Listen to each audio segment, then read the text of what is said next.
This is Fred Richani of the Sports Courier Podcast. We have on the line a very special guest, a longtime friend of TSC. He is a true broadcasting legend. You may know him from his horse riding broadcasts. You may know him from Inside MMA on AXS TV, his countless MMA and boxing broadcasts. He's called pretty much every freaking sport, and now he's dove headfirst into the world of podcasting. We're talking to our good friend, Kenny Rice. Kenny, how's it going? Fred, it's great to be back with you. Life is good. I have absolutely no complaints. Or as once upon a time a college football coach told me, no need to complain because 80% of the people are glad you got a problem and the other 20 don't care. Well said. Well said. Now, I want to get definitely into your broadcasting career. You've had a legendary career called a little bit of everything, but your primary beat for years and what you've been most synonymous with has been horse racing. And here we are in 2019. You're a guy that's got plenty of work. You know, a lot of guys in your career at this point would be like, you know what? Let me take it a little easy. You said, what the hell? Let me launch a podcast, which is, as you can see on the screen right there, the Kenny Rice Horse Racing Show. What made you decide to say, you know what? 2019 is the year with all the jobs I already have to launch a podcast? Well, we thought about it for a while now, and the good friend of mine, I'm at his studio. This is where we do the show each week, Scott Hall. We go back a long way, and we had talked about a show like this probably close to a year on and off, you know, some discussions. And we decided maybe this was the time to do it and try to do something a little different. Kind of like Inside MMA was when it started in 2007. You know, it was a different kind of show for mixed martial arts at that time. And as you know, horse racing is not the same deal it was back in the 40s and 50s. But horse racing kind of clings to that era, or at least to the 70s. So what we're trying to do is just open it up again, have a little fun with it, a lot like we did on the Inside MMA show, to be honest, and have some different guests that are not necessarily horse racing type guests that you would think, but just kind of mix it up and enjoy it. And, you know, I sit here once a week and just talk, so that's rather easy for me to do. So that's how we decided maybe this would be the time, and we're 5 episodes in, and thank you for the plug, and we'll see how far it goes. I hope I have the success you've had with yours, really. I mean, I hope I'm still going a year from now. At least. Hey, listen, man. Hey, you're a true legend in the business. I think you'll do just fine. So far, I checked out a few episodes, and as you know, I'm not a huge horse racing guy, but I keep tabs on everything you do, and really love it so far. And I like the formatting. You don't present it as too inside either. What I liked about Inside MMA is while it was called Inside MMA, you made it so that casual fans can understand the sport. And actually, I'll give you credit for that. We're jumping around a bit, but I'll give you credit for really helping me understand the sport, because back when I first started covering MMA, I didn't know that I was going to be working in combat sports or going to UFCs or anything like that. And Inside MMA was the go-to program I had if I wanted to learn about any regional MMA, all the ongoings of UFC, the scandals, just personality profiles in general. So I feel like the Kenny Rice Horse Racing Show definitely has the potential to be that. Well, I take that as a great compliment, Fred. Thank you. And, yeah, that's what we try to do with Inside MMA. Obviously, Boss Rutten, there's no better expert in the sport than Boss Rutten. And we had both talked about it, and we didn't want to get too inside because you want to make it entertaining and you want to make it where that people like to learn about the personalities. And that was the thing I enjoyed most when we first started the show, was I was surprised at the depth of some of the fighters, to be quite honest, and their backgrounds and their education. And they had a variety of things that they could talk about in addition to their fights. And that's what we're trying to bring over here, because what got me into horse racing, I grew up in Kentucky, but I didn't grow up in this world of horse racing. That started when I came to local TV back in the 80s. But what I liked about the sport was the many layers to every horse. You know, you got the owners, the trainers, the breeders, the jockeys, and many of them have an interesting story. So that's what we're trying to do here, much like we tried to let the fans know a little more about their fighter other than here's their one-loss record and they won this many by submissions and this many by knockouts. I don't know if you know this, but I actually grew up walking distance from the famous Freehold Raceway in Freehold, New Jersey. And I knew that. Yeah, and I didn't go to a lot of races, but I would every now and then. And it's a really fun spectator sport. Even if you're not a fan of it or somebody that doesn't necessarily follow it very closely outside of the big three, it's cool to go there and have like that live experience. As somebody that is a horse racing expert and the host of the horse racing show, are there any pro tips you could give any casual fans, anything that should be on the lookout for, or something they should maybe understand that would maybe help enhance their enjoyment of horse racing? Oh, great question. I think that the best thing is, if you've been out there maybe one time before or 2 times before, don't get so caught up in the betting part of it. Now, I realize that all the racetracks watching this, all the racetrack executives just shivered when I said that because they're like casinos. That's how they make their money, that you got to come out and bet. That's what they want.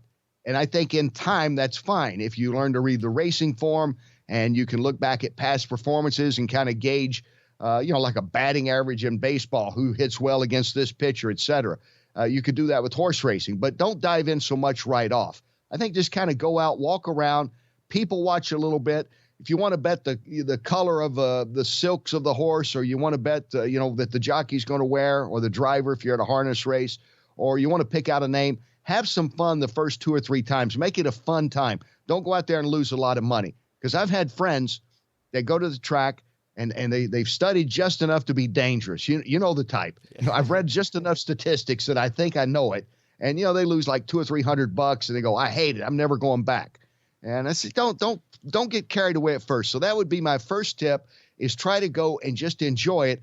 And honestly, you can observe a lot and learn a lot just by kicking back, paying attention to the horses when they're in the paddock area, going out to the track, kind of get a feel for everything. And then if you enjoy that part of it, then there's some books out there that you can read, or you can tune into the horse racing show and, learn a little bit more about the sport, and then go out there and risk losing, 10 or $15, $20, whatever you want to risk. Yeah. Don't go all in right away. Don't go in all right away. And, I remember the first time I was at Freehold, I went out to the Jersey Freeze. I think it's still there. The little like custard hot dog stand, because I read where Springsteen used to go there. And I thought that was the coolest thing. I went there and had a custard, I believe, at the Jersey Freeze when I was at Freehold. Yeah, good time. Still around, and I think they're actually opening their second or third location. So yeah, they were. Fun fact: they were supposed to go out of business, and then there was a rally cry, and now they're still around, just like the Raceway. See, people like me read about Springsteen going there, and we all started showing up. That's what happened. All of us tourists. That's for sure. Now, you mentioned that you didn't get into horse racing really as far as coverage goes until like the 80s, but you've been doing this broadcasting thing for quite a long time. What led you to decide when you were a young Kenneth Rice, hey, you know what? I think this is the career for me. Because I was a decent enough athlete to know, and smart enough in that regard, at least, to know that I wasn't going to make a collegiate, much less a professional career out of sports personally. But I enjoyed it. My father was a real good athlete. We watched sports together, and I grew up with football, baseball, basketball, boxing. Those are the sports I grew up watching. And so it was something for me to watch Jim McKay do Wide World of Sports, and other announcers as well. But they were always on different, in different locations and covering different kind of sports. And I thought, that would be a great way, if I'm fortunate enough to make a living doing this, that would be like the best thing to do. I could get to travel, go to places I normally would never go, meet people I would normally never get to meet, and cover sports. I thought that'd be a fun thing to do. And, thank God, a few decades later, I'm still employed by a few people. So that's nice. And I've covered sports that I never thought I'd cover. MMA would definitely be one of those. I thought I'd mostly be doing football, basketball, boxing. That's really what I thought I'd wind up doing. And I came to Lexington, Kentucky for my first job on TV at a commercial TV station. And there's a lot in Lexington. For those that have ever been here, the horse racing business is very big in Kentucky. There's so many people that are employed from blacksmiths to landscapers, veterinarians that are outside of the actual racing world, but very much a part of it, that I started covering it on a regular basis. Then I started doing freelance work with ESPN on a show they had called Down the Stretch, and that kind of opened a lot of national doors for me. And the more I learned about horse racing and the people, I enjoyed the sport. I enjoyed the way that you get a horse to the racetrack and how you get a horse to the sales ring. And those stories still interest me as much as actually who wins or loses the race. What would you say is the most challenging sport to call? Like, is there one where maybe you feel like you got to do a little more research, a little more preparation for, or do they all present their unique challenges? Well, I think they're all a little unique, and you know that from the sports that you've covered out there. I've not called many. I don't actually call the races. I'm a reporter, and I tell the stories. I do the interviews. But I have called some races, just some things that I would do on tape and play back on local TV. I've never called it a major track or anything. But calling a horse race is a tough thing. The toughest thing is not, and this is talking to Tom Durkin and Larry Colmus, who I think are as good as it gets. And I've had the pleasure of having not only a friendship, but a professional relationship with these guys. Because you got to forget the horse that just ran in the race before. And as race fans will know, and I think maybe even casual sports fans will know, like a horse, if you and I had a horse, we decide here's the color it's going to be. You know, it might be the color of your school or whatever. We can pick out our own color of silks, they call it, that the jockey's going to wear.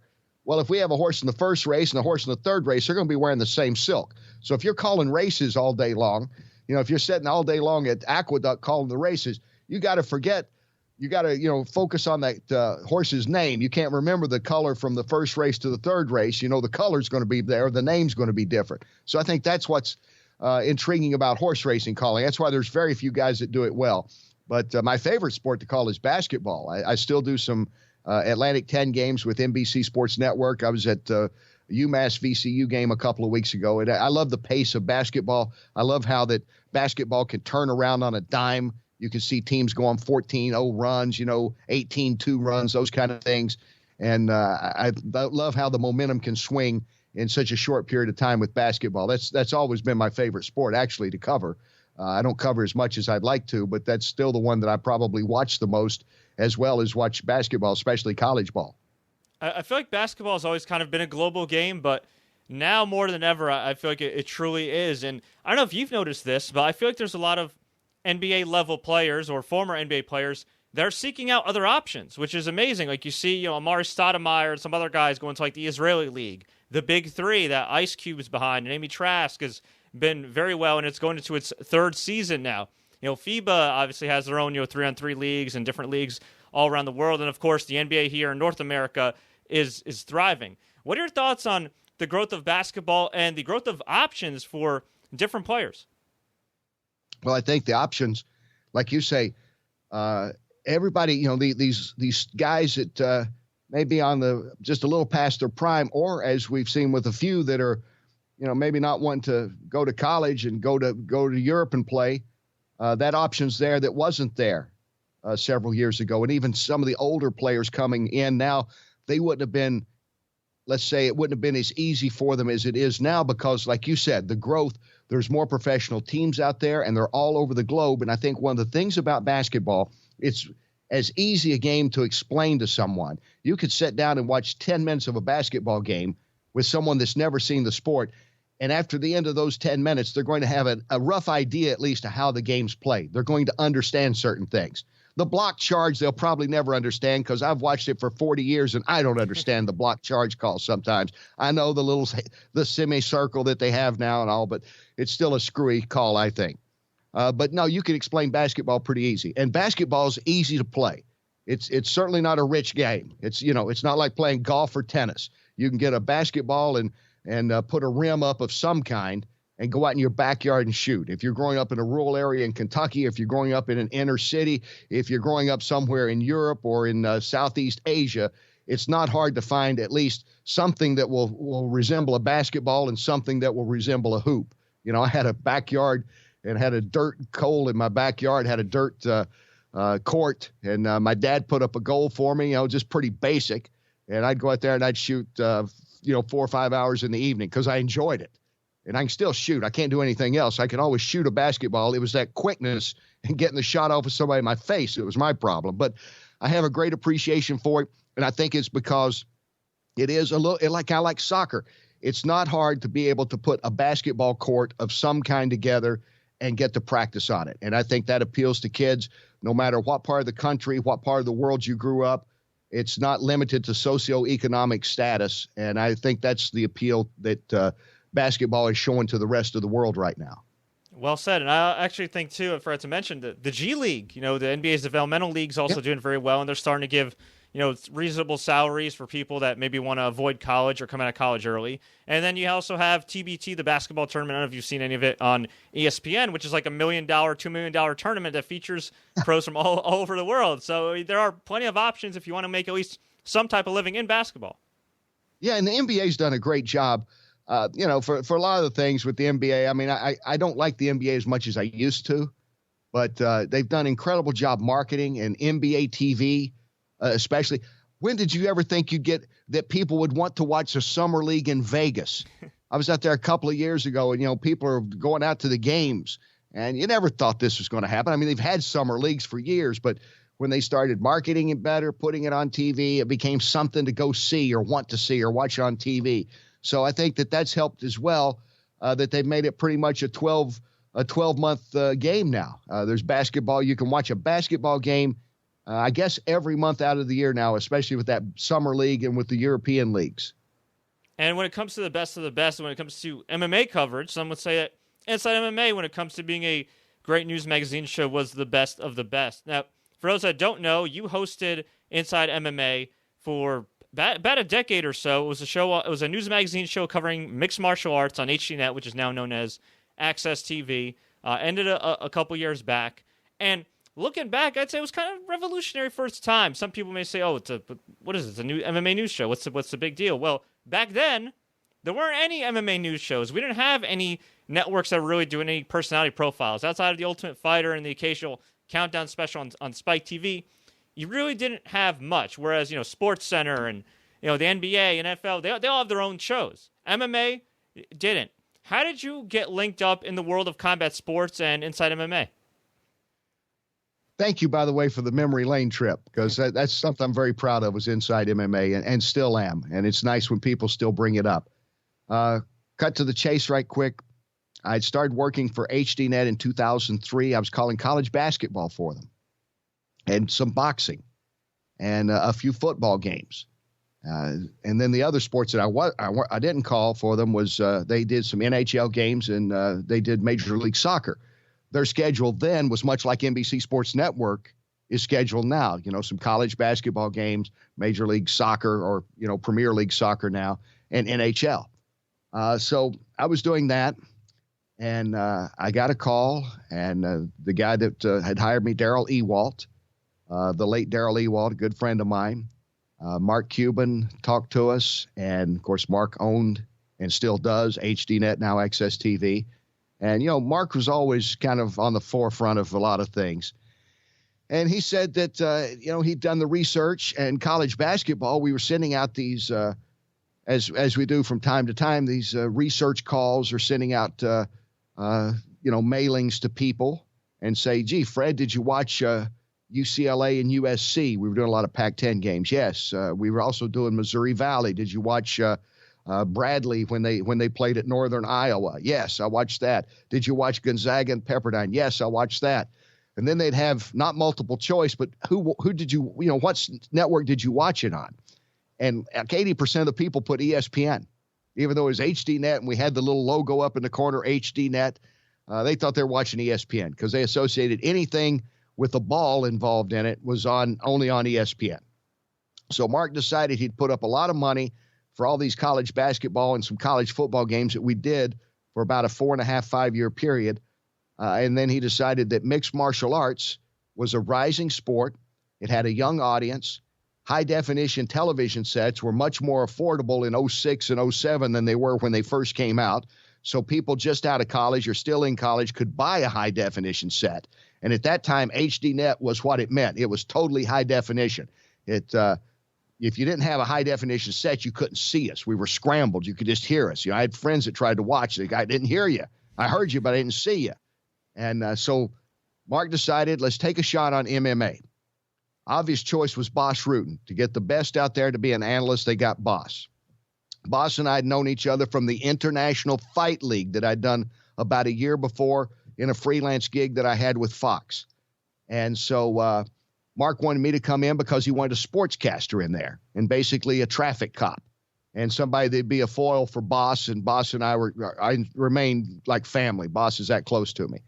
And so they didn't want a show where we'd just be screaming and shouting and everybody be, calling each other out. They wanted actual interviews, conversations. And it intrigued me that they wanted me. They thought I could host that position.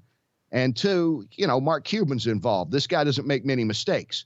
So I've always enjoyed working with him. And I thought, let's give it a try. And what's the worst scenario? It doesn't work out. I mean, I've lost jobs before. So I'll see how far I can do this Inside MMA. And as it turned out, I had about 9.5-year run, 450 plus shows. And it was just tremendous. And working with Boss and Ron Kruk and all the people involved. It was a great experience.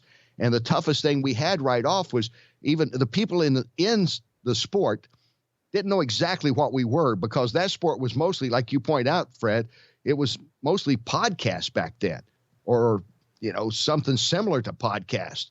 They didn't actually have to. I remember people would write in and say, you're cutting them off too soon. Let them talk. But we had a format, we had to sell some commercials in there. So we were doing about a 45, 48-minute show. So you had to kind of keep the pace going. And thing I'll never forget is a couple of the guys asked me, said, can we curse on the show? I said, well, you can, but it's like this. Tom Brady, Peyton Manning, do you hear those guys cursing on TV interviews? No. I don't know what they do away from the camera. But if you're trying to sell your image and you're trying to appeal to a broader audience than the guy that's, can tell you every stat from every MMA fight since the 90s, if you want a broader audience than that, maybe you just control your language a little bit if you want to. And everybody did. I mean, for the most part, it wasn't mandated, but, they were kind of getting used now, and they answered quickly and, got to the point. And it was fun. So, yeah, I think that we were revolutionary. Nobody else was doing the show like we were, except for the couple of the UFC shows you mentioned. And then a few more people tried to copy it, and they didn't stay around. And the only thing that's even there than when I was wrapping it up, the last few years with Boss is, I believe the only thing that's still around, obviously, is like the UFC Tonight Show. That's it. Everything else, kind of came and went. Right. And looking back with MMA and when I got involved, and I'm sure when you got involved, you noticed this too. It's unlike any sport out there. Outside of maybe, like for me, like the professional wrestling business, I've never been a part of a sport, like in the media side of things, that's so wacky. There's always weird things happening, whether it's, the Jon Jones stuff, like, hey, let's move an event 6 days before the fight because he failed a drug test, but he didn't really fail a drug test. Or, hey, let's cancel a UFC because, Dan Henderson gets hurt and Jon Jones doesn't want to fight Chael Sonnen off his couch. Or the TRT saga. Or, all the stuff random stuff that happened at Bellator, Kimbo Slice and Dada 5000. Of all the moments you had to cover in MMA, and still to this day, is there one wacky moment that stands out that you were a part of or had a front row seat to? I tell you, the whole situation, the ups and downs, ebb and flow of Jon Jones' career might have been the most intriguing and not the most fun to cover, because I don't like it when somebody's not having. If they get beat, that's fine, but all the controversy around them and the problems going on. Because we had Jon on when he was first starting, maybe 2 or 3 pro fights into it, just like we had Ronda Rousey on. I don't know if she had a pro fight, or maybe she had 1 or 2 pro fights. We just had her on because she was a bronze medalist in judo from the Olympics, and we were curious why she wanted to go into MMA. So we had people like that on very early in their careers. But everything you probably said was about right. I mean, that was everything you just mentioned. I would equate it as some of the craziest stuff, and some of the regional things like a double knockout at this saloon in Indianapolis. You had a few things like that. Shoney Carter was the referee. I think a few people still remember Shoney out there. I remember that, yeah. Yeah, you remember that double knockout? We played that a lot. We played that clip on Inside MMA. It seemed like we play it 4 or 5 times a year because people enjoyed it. They hadn't seen anything like that. But, yeah, I remember the first time that the UFC was canceled, and it was because, I just don't want to have that. I don't want that fight. And I thought, this is crazy. I mean, imagine like your star quarterback goes out and you're not going to have a playoff game now because the backup guy doesn't know if he's ready to fight or ready to play. I thought that was strange. But so many things had happened, and the control that the UFC had, which is really not unlike the control the NFL has. I was amazed at how much control the UFC had on the fighters, and many of them wouldn't come on when we first started Inside MMA, by the way. We had Chuck Liddell on the first show, but Chuck and Randy Couture, they were so established in their careers that they came on the show very early. They were kind of like the pioneers for us that kind of opened it up to get, George St. Pierre and Matt Hughes was another guy that came on early because, again, he was at that stage in his career. He wasn't worried about it. But, I just found that kind of interesting that because I thought everybody'd be happy that there was a show out there that would help not only promote the sport, educate people about the sport, but what most of those in control of the sport did not want was genuine reporting when there would be something bizarre, like a drug test problem or moving a fight or a fight being canceled. They didn't want to talk about that. But I look at it this way. If it's a strong enough sport, one, it's going to be easy to understand. And two, if there are controversies or problems within, if they're treated fairly and honestly, the sport is not going to be hurt. Yeah, and honestly, I feel like that's the most interesting thing about the new ESPN and UFC relationship going into 2019 and beyond. I mean, so far it's been pretty good as far as I think broadcast, and I think they've done a much better job in presentation as far as making the fight shorter so it's not a chore to watch and everything. But at the same time, when we talked about Jon Jones, there's bound to be some controversy going on with Jon Jones, but with somebody, with USADA, with the drug test failure, with the fight and everything else. And I'm curious to see going forward how it's going to work with ESPN and UFC, because at the end of the day, they are media partners now, and ESPN is a very respectable media outlet, but there's always going to be that thing with money involved, and how deep do you really want to go? Kind of similar to the NFL with its partners. How much can you really dig before you jeopardize that relationship? That's a great question, and it'll be interesting to see that, because as we know, no matter how big they get, once you get in bed with each other like that, and you really have to, you really have to be a partner, because you're paying this money. And the people that are taking the money, the organizations, being it the NFL or the UFC or whatever the sport, getting it from the networks, in the tail wags the dog scenario, they dictate to the networks, as you know. I mean, in college basketball, when they get into the Final Four, when they're building to the Final Four in March Madness, they'll dictate. The NCAA will, the nationally CBS will want to get games at a certain time. They'll want to get prime teams in prime time, like a Duke. But that's really, I'm going to pay you a lot of money, but then I'm also, I'm going to take your money, but then I'll tell you what to do. I'm giving you the money, but I don't have a whole lot of say. So I'll be curious how ESPN covers that, and there will be controversies. And you know what you mentioned a minute ago, I'll throw in another one. As far as craziest, wackiest things was that whole Kimbo slice on CBS. Oh, God, I remember that. Out, because when he got knocked out, there were people who had just followed the sport enough that had sent letters to us, and I did a few call-in shows. They thought Kimbo Slice was the greatest fighter ever because that's the way he'd been positioned. And, credit to Kimbo taking the money. I don't blame him. But a lot of people thought he was the greatest fighter ever, and how in the world could he have lost to a guy that just stepped into the ring, Petrozelli, right? Seth Petrozelli? Seth Petrozelli. Yep, that was him. Yeah. And who took a fight, right? He's like working down the street and literally walks in and takes the fight and goes in and knocks him out, who supposedly the way that he had been built up by the organization and by CBS, he was unstoppable. And, that was bizarre. That might have been one of the most bizarre things. It was hard to explain that Kimbo was a good fighter, good street fighter, but was not a technical fighter and not really an MMA champion caliber fighter. It was hard to explain that. I did a commentary on it that I didn't blame Kimbo, that CBS probably could have researched it a little better. Elite XC, right? Yeah, it was Elite XC. Yep. Yeah. They had marketed this guy, and I think they'd sold everybody, the network on him. They'd sold everybody. And, that was absolutely bizarre. I'll add that. I think that might have been that whole time of Kimbo and that rise and then that quick fall. That was probably the strangest thing out there. I didn't mean to get off track, but see, you got me thinking about all these MMA days now. So they're flooding back to me, Fred. Hey, all good. And I'm actually thinking of, now thinking about it, right, where you mentioned CBS. Remember that controversy with Strikeforce, where Strikeforce had that historic CBS deal, and then Nick Diaz and Jason Mayhem Miller, that's a name from the past, got into like that pull apart brawl, and CBS was so pissed off they took Strikeforce off the air when Strikeforce maybe could have competed with the UFC to some extent at that time. And now here we are, right, almost a decade removed from that, and Conor McGregor, Khabib Nurmagomedov had a similar deal, albeit on a pay-per-view, not on network TV, and that's actually being used in their favor, because that means a big rematch down the road. They're going to replay that footage 100 times, and both guys are going to do very well. And I can just imagine, even if that took place like 5-6 years ago, people would be looking at it a lot differently, kind of similar to the Mayhem Miller and Diaz situation.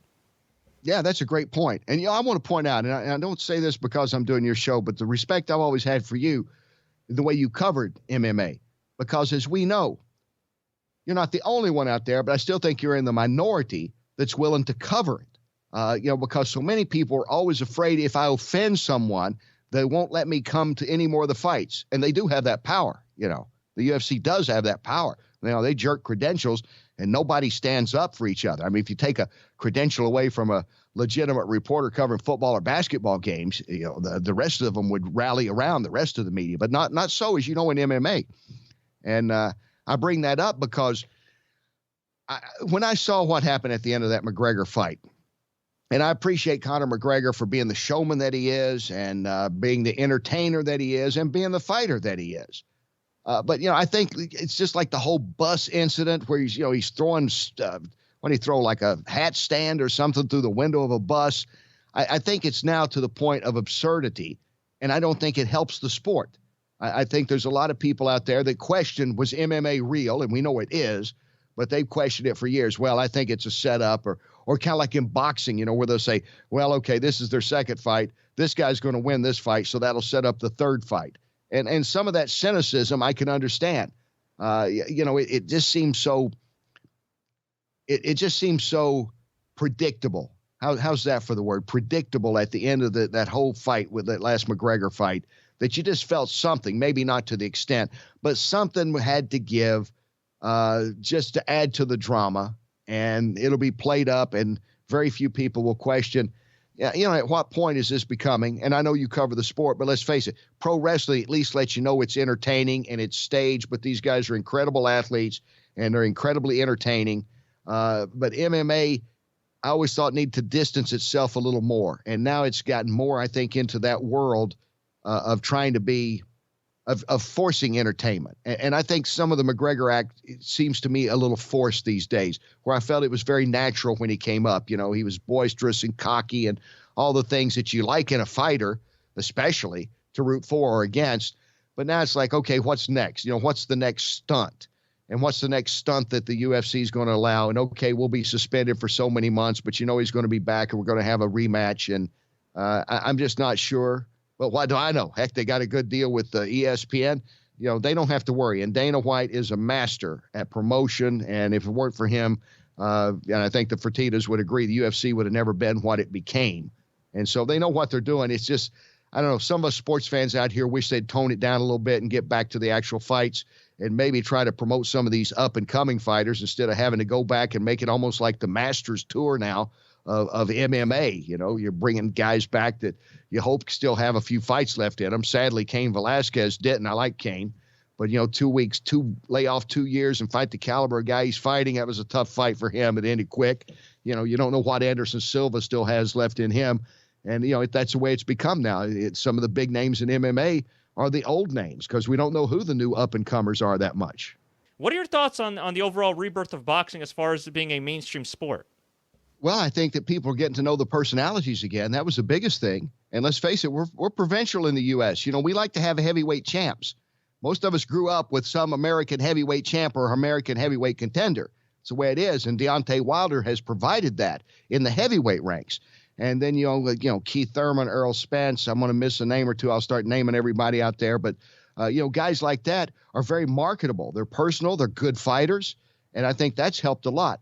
The PBC, was on NBC in 15 and 16, and I enjoyed being a part of those telecasts.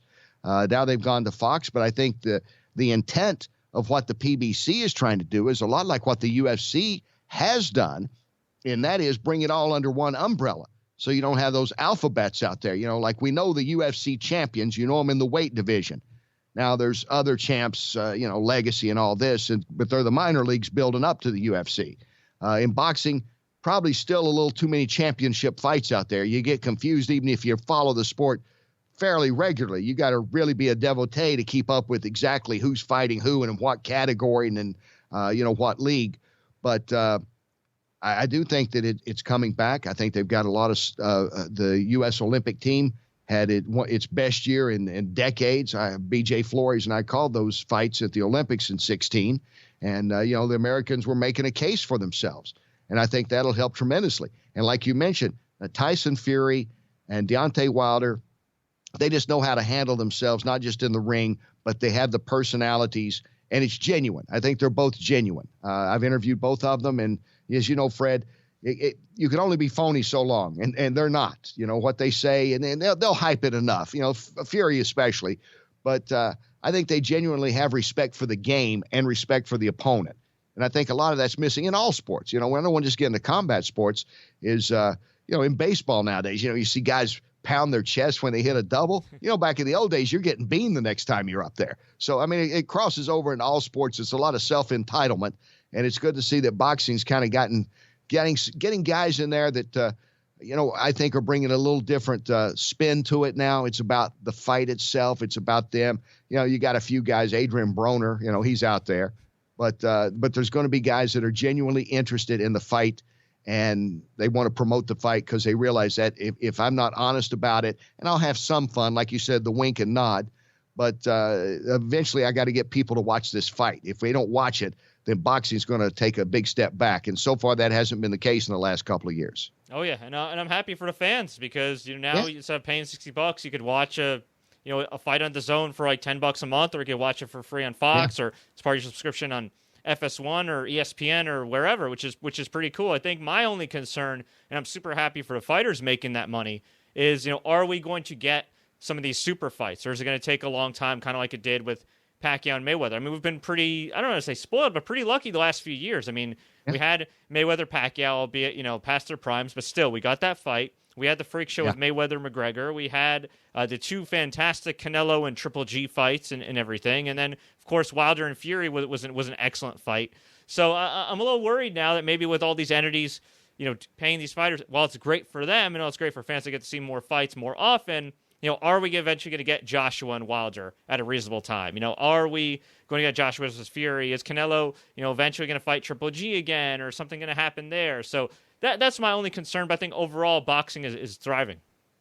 Yeah, I think it's the best it's been in a long time, that's for sure. I don't think we're going to have the super fights like we used to, and that's the reason. Now it's it's kind of like record labels. Can we have permission to have your artist come and sing on this song with us? I think that's going to be a very tough thing to do. We're going to see, as we've seen, where you got two ring announcers in there. You got Buffer and Lennon in there. But we're alternating ring announcers. Everybody's going to have to make concessions. I don't know how many times that's going to happen. And honestly, I don't know how many guys carry that kind of weight where they can bring the audience, where hey, I got to do something. Like with Mayweather, you always had to kind of defer because you knew people liked him enough and didn't like him enough that they're going to tune in to see if he either won or got beat finally. And I think that's probably going to be tough to find those kind of guys.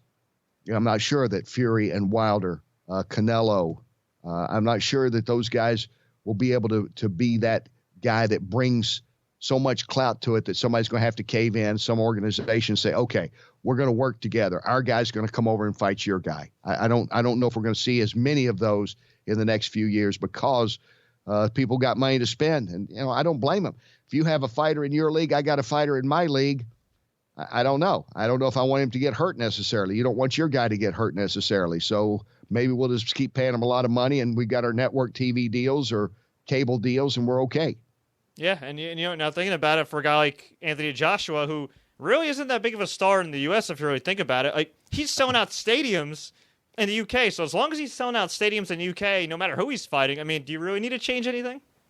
No, I don't think he does. And that's going to be it. And once, as we know, once that money's out there and you're making a lot of money and you got to be loyal to the people paying you, there might not be that interest. And even fans that say, well, I want to see this fight. Well, okay, he's going to have this fight instead. Okay, I'll still watch. And that's going to be the bottom line. Right. Well, Kenny, I really do appreciate the time, man. Tremendous insight as always. Before we let you go, what's one piece of advice you give prospective broadcasters who hope to have similar success to you in the future? Study a lot and be willing to keep your mind open that there might be some other sports out there that you don't intend on covering that you might have to cover. And try to learn and listen to the expert analysts that they'll pair you with. And that's what I've tried to do throughout. And that's why I've called a lot of sports. And that's why I'm getting, this year will be a basketball, U.S. Open Polo Championship and Triple Crown, Kentucky Derby and Triple Crown, and the horse racing show. And, maybe some football in the fall. So I like that. I like variety. And I think if you like variety and you're curious, that's the key, as you know, Fred, because you cover other sports too. If you enjoy finding out about people and about other sports, then that's a very positive way to go in to try to make a career out of this. Well said. And you can follow Kenny Rice on Twitter at Kenny Rice Sports. You can check out the Kenny Rice Horse Racing Show on YouTube and other podcast platforms. Anywhere else we can find you online, Kenny? Let's see. We're on iTunes. We're on Google Play. And you can go to Facebook at The Horse Racing Show or go to thehorseracingshow.com. I think I've covered it all, Fred.